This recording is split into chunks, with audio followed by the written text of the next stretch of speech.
Well, hello. It's me again. It's 2:30. Been at it since 7 o'clock yesterday morning. Oh, I got the trucks loaded out of here. I think it's time to go home. Well, not home. Well, I'm staying down here. Go back to the motel, get a shower, and have a couple-hour nap. But anyway, thought I'd update you. I'll talk to you about the dozer here. I got issues. So there's the big 748 with them P-Wags on it. Them frickin' things were 10 grand. They work good, but they don't work good in 8 foot of soupy clay. They just fog up. But whatever, they do work good. I'd never get anywhere without them. Oh, dozy, dozy, dozy. I have a heck of a time with this thing. It's still heating up.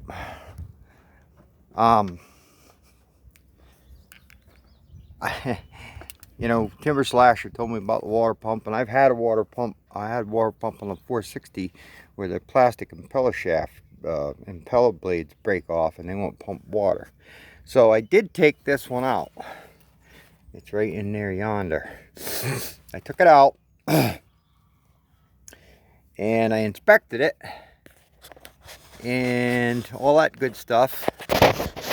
Turn this around if I can. I got sweat in my looking ball here. It hurts.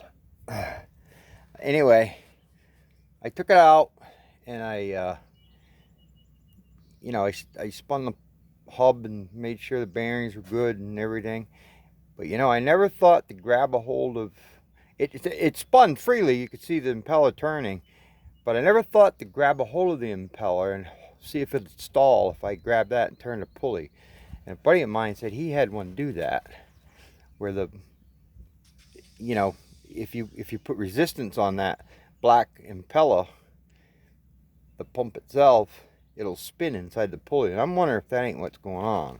So I spent $300 and something. I actually had one.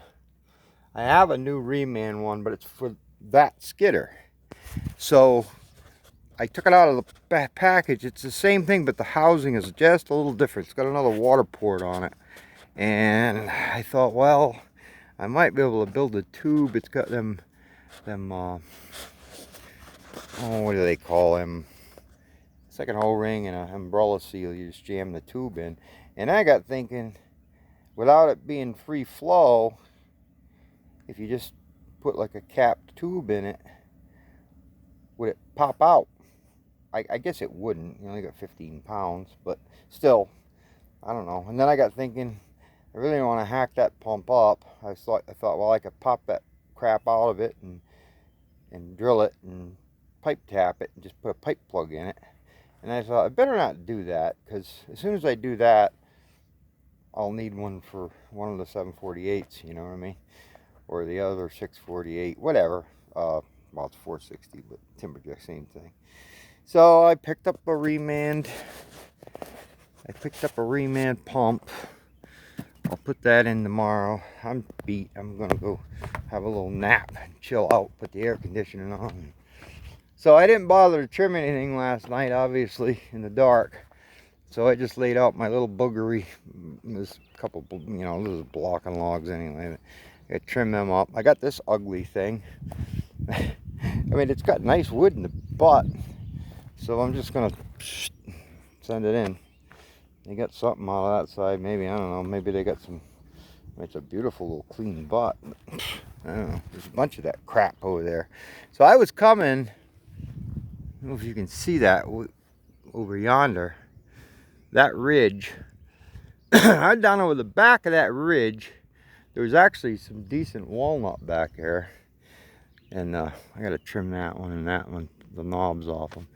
But there was some big sound walnut, ugly things. They look like crow oaks or, you know, cowshade trees. But they did have some decent sound. That big one come out sound. I thought it would be all punky. Usually when they get big like that, they get all hollow and yucky. But this one here is pretty sound. And there's a couple more over there. They're knobby things, but they want the walnut. You know, somebody buy it, they pay good money for it. That ended up being a pretty sound log. I mean, it's ugly, but it's walnut. That's ugly too, but I'll trim that Dornig off it there, and at least it's sound. But most of the stuff, there's a few, like there's some nice cherry. There's a walnut that was just 16.6, so I left it. They can do what they want with it.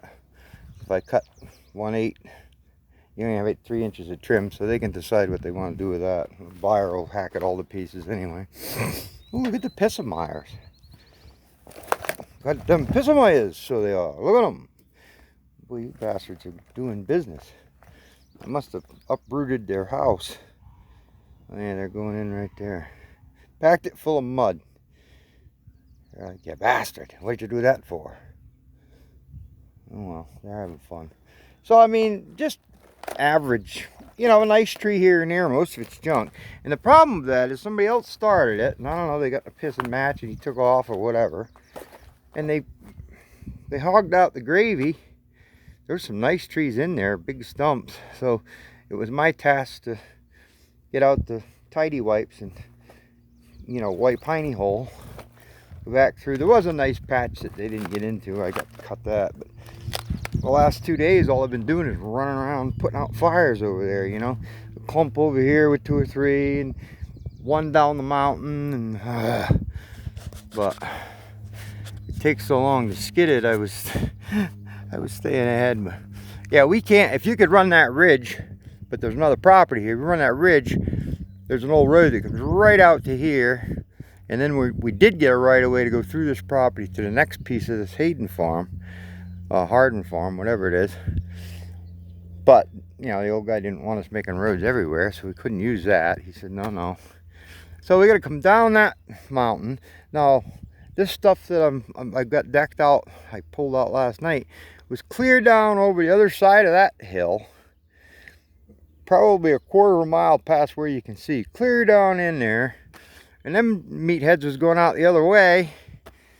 And I don't know, that crossing isn't viable anymore. The right of way ran out on it or something. So here I'm pulling that crap all up that hill. Coming down right there. And then down into this hog wallow. And out across. And then down and up that steep thing. It's like, oh my God. But I got it done anyway. Hey, look at that. I got a new bar for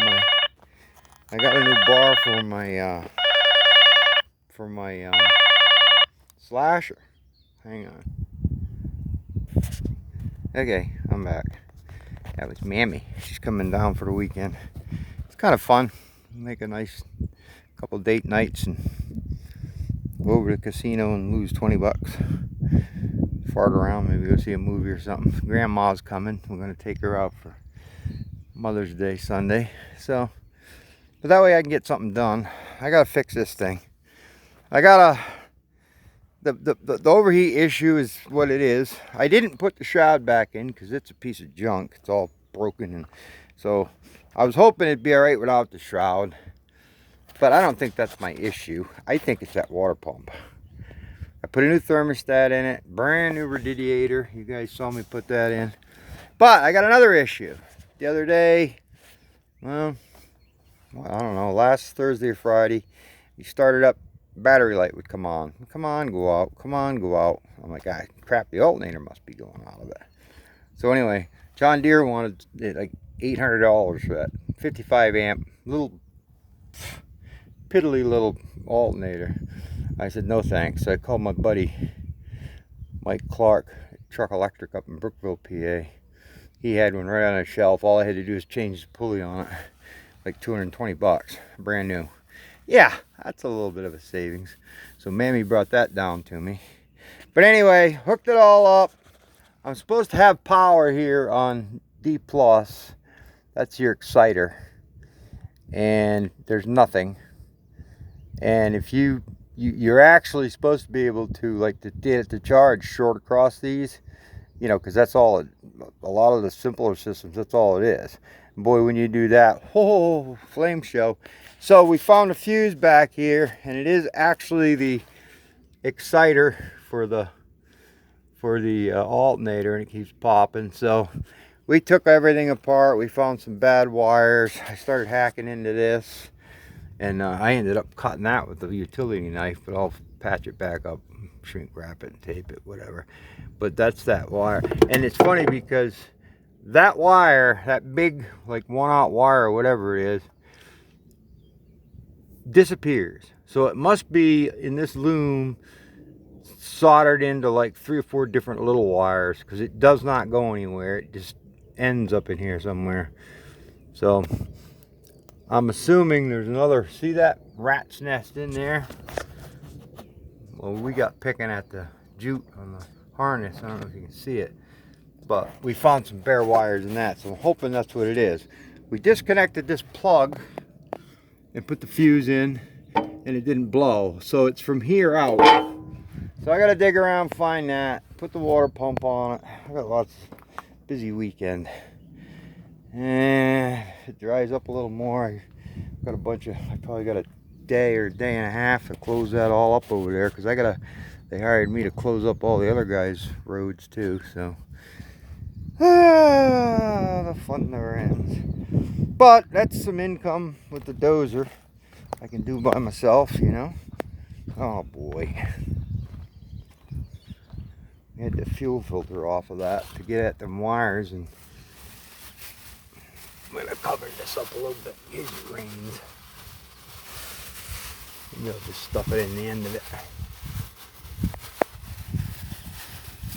Just remember to take it out.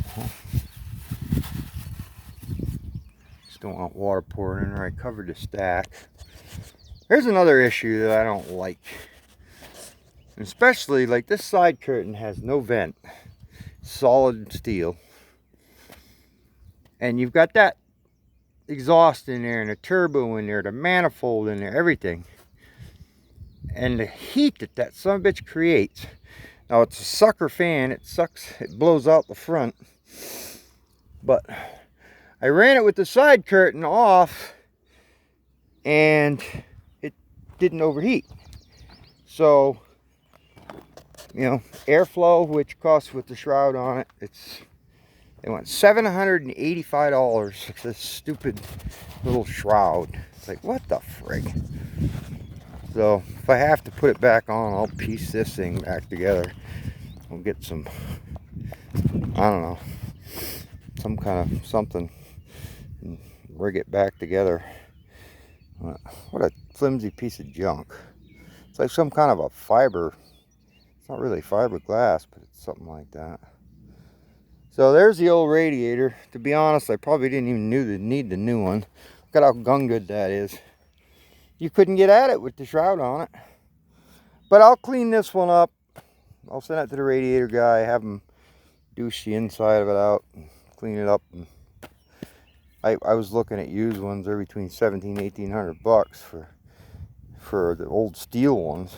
So I figured that's got to be worth somewhere in that range. I'll just sell it. Make payments on my other one. But look at that hole. That's the only vent in that whole side curtain to let air in. And then the dumb thing's got them induction vents up on the hood. And first thing they do is clog with leaves. You gotta jump out, and I don't know. I just think it's weird.